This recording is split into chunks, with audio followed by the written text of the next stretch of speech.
Oke, selamat siang semuanya, selamat pagi, selamat sore, selamat malam, tergantung jam berapa kalian menonton video ini. Video ini berjudul Rahasia New World Order menuju tercerahkan atau menuju terilluminate. Ya, jadi sekali lagi ini tentang menuju terilluminate. Nah, di sini akan diungkapkan bagaimana dari tahapan yang paling dasar sampai ke tahapan menuju illuminate tadi ya. Dan ini saya menjelaskan melalui kartu Santa Muerte Oracle pada tahapan Emanation. Emanation ini adalah tahapan yang paling tinggi di dalam kartu Santa Muerte Oracle ini. Dan sebelum kita mulai, seperti biasa, mau saya ingatkan agar menjaga diri baik-baik karena coronavirus masih terjadi di Indonesia dan jumlahnya terus meningkat. Oke, sekarang kita akan mulai. Di tahap pertama dari kartu Emanation ini, di sini dibilang yang pertama adalah ini. Ini adalah simbol void namanya. Simbol void. Void itu artinya kekosongan atau ketiadaan. Jadi ketika pertama kali dunia itu ada, diciptakan dengan kosong atau tidak ada apa-apa. Ini tahap yang pertama. Nah, kemudian tahap yang kedua adalah tahap yang kedua adalah adanya energi. Jadi selain menggambarkan dunia, ini juga bisa menggambarkan kondisi masyarakat yang tadinya tidak ada apa-apa, terus muncullah suatu energi yang perlu untuk diarahkan. Kenapa? Karena energi ini akan terus berkembang menjadi satu hal yang dinamakan chaos. Chaos itu adalah kekacauan. Dalam bahasa tatanan dunia baru ya, dalam bahasa New World Order, chaos itu adalah kekacauan. Meskipun mungkin sebenarnya nggak kacau, tetapi adanya perbedaan-perbedaan, ada perbedaan-perbedaan warna, perbedaan pandangan, sehingga dianggap ini adalah suatu chaos atau sesuatu kekacauan. Jadi ini 3 tahapan yang pertama, tadi mulai dari kekosongan, terus terbentuknya energi, dan kemudian adanya suatu chaos. Ketika energi ini tidak bisa diarahkan, dia akan timbullah chaos ini, ya. Nah, yang berikutnya adalah tahapan feeling atau tahapan perasaan.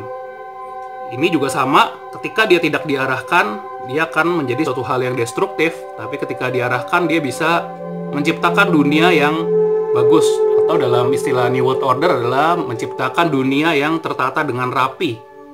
Ini adalah satu tujuan. Tapi tentunya ini kalau stop di sini saja tidak akan bisa kemana-mana, karena kalau berhenti di sini artinya tidak ada lagi yang menggerakkan. Tidak ada lagi yang menggerakkan untuk sini, akibatnya akan terus-menerus dalam keadaan chaos atau keadaan kacau dengan berbagai macam pemikiran. Sekali lagi, chaos ini bukan berarti rusuh atau perang atau bunuh-bunuhan, bukan, tapi chaos dalam artian menurut tatanan New World Order itu tidak tertata dengan rapi untuk menuju ke dunia yang harmoni ini. Karenanya 4 yang berikutnya adalah 4 tahapan yang dibutuhkan untuk menuju ke tahap illuminate itu. Oke, tahapan berikutnya adalah keharusan untuk adanya suatu might atau otoritas yang bisa mengatur. Jadi di sini dilihat energi yang sangat besar yang bisa mengatur semua ini, mengatur kekacauan, mengatur dunia, juga mengatur pengarahan energi ini supaya bisa terarahkan dengan baik. Ya, might ini bisa dalam bentuk organisasi, dalam bentuk suatu perusahaan, dalam bentuk tokoh-tokoh tertentu, atau apapun yang kuat untuk mencengkram semua ini sehingga semuanya bisa berjalan dengan baik. Ini yang diperlukan. Nah, ini mungkin yang kita kenal banyak organisasi-organisasi rahasia atau perusahaan-perusahaan yang berusaha menggerakkan dunia, menciptakan tatanan yang menurut mereka lebih baik ya. Nah, tahapan yang berikutnya adalah tahapan ke-6. Ini adalah tahapan order.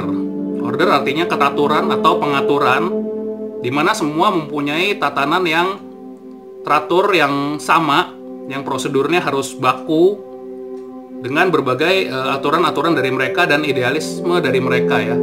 Ini adalah kebalikan dari tadi tatanan chaos. Ini adalah tatanan order yang seringkali dibicarakan, New World Order. Ini adanya keteraturan. Bagaimana keteraturan ini bisa dicapai?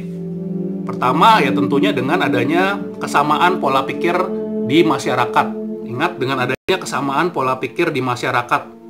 Selama pola pikirnya berbeda, ini tidak akan tercapai. Makanya saat ini kita lihat ya banyak mereka memanfaatkan barangkali berbagai media untuk menciptakan opini-opini yang sama tentang kehidupan.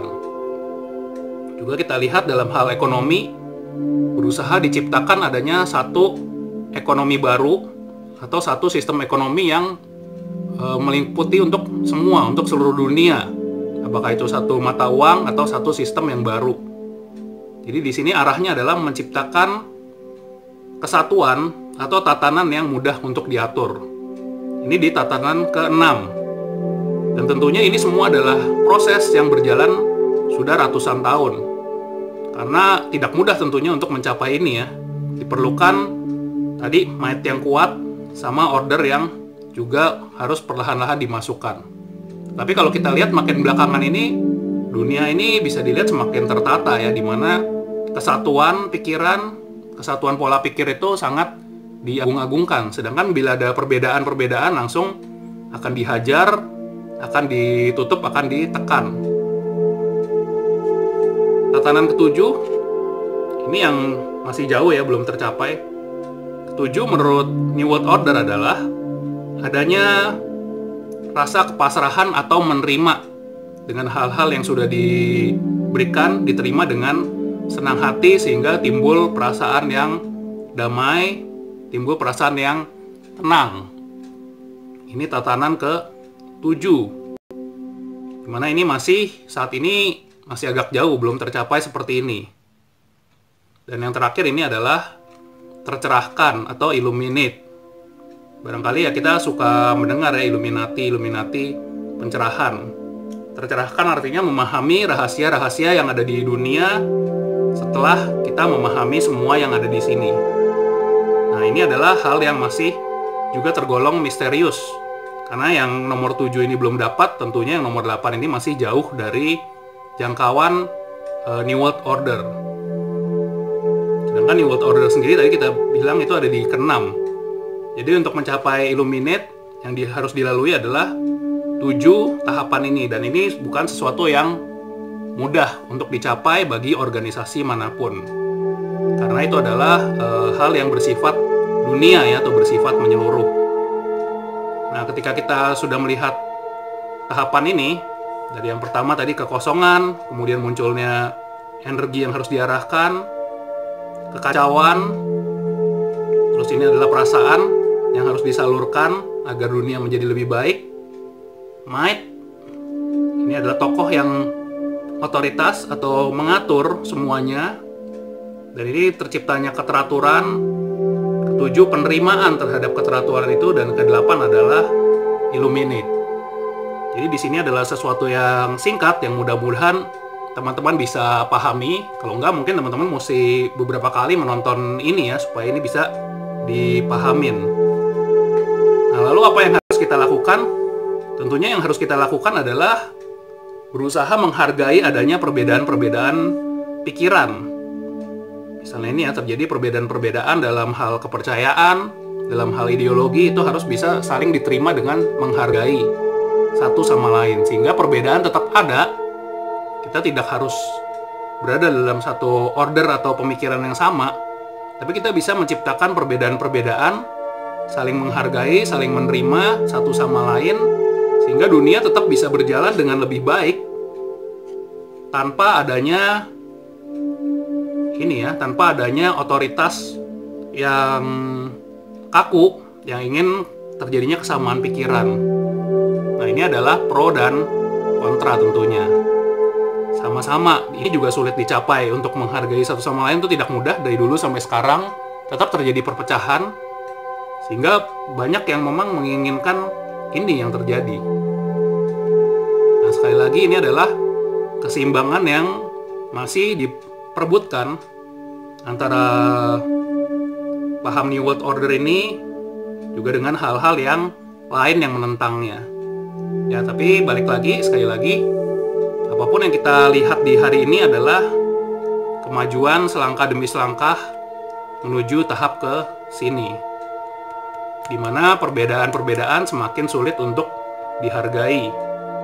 Oke, saya kira cukup sampai sekian saja. Semoga ini bisa dipahami. Terima kasih. Jangan lupa di subscribe, like, dan komen.